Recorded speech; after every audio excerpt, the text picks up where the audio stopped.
The notion that vaccines are part of a plot by a satanic New World Order to oppress Christians is a conspiracy theory that has gained traction among some groups. According to this theory, a secretive and powerful group of individuals, often referred to as the elite, are working to create a one-world government that seeks to control and enslave humanity.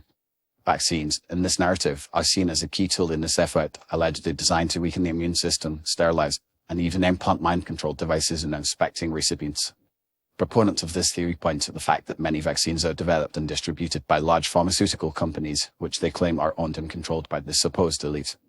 They argue that these companies are motivated by a desire for profit, rather than a genuine interest in public health, and that the vaccines are therefore tainted by this sinister intent.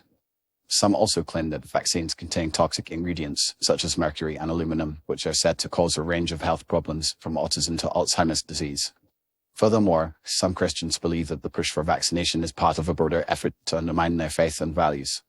They argue that the idea of relying on vaccines rather than prayer and faith in God for protection from disease is a form of idolatry, and that the emphasis on vaccination is a way of shifting attention away from spiritual matters and towards worldly concerns. Some also point to the fact that some vaccines are developed using cell lines derived from aborted fetuses, which they see as a morally reprehensible practice that is incompatible with Christian values.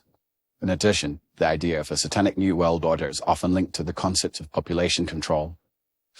Some believe that the elite are seeking to reduce the global population, either through vaccination or other means, in order to create a more manageable and controllable population.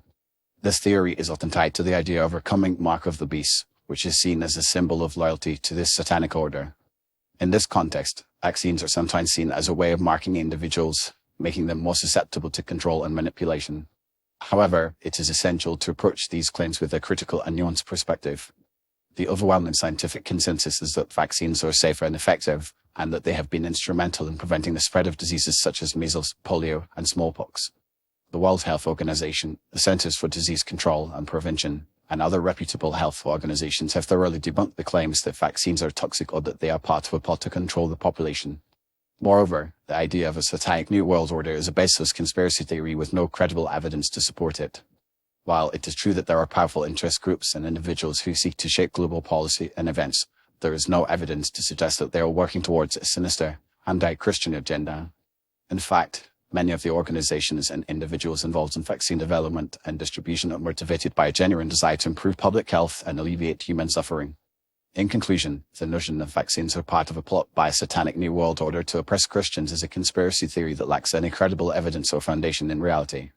While it is understandable that some individuals may have concerns about vaccine safety or the motivations of pharmaceutical companies, these concerns should be addressed through a careful and nuanced examination of the evidence, rather than through the propagation of baseless and divisive conspiracy theories. By promoting a more informed and critical understanding of vaccines and public health, we can work towards creating a more just and equitable society where all individuals have access to the healthcare and protection they need to thrive.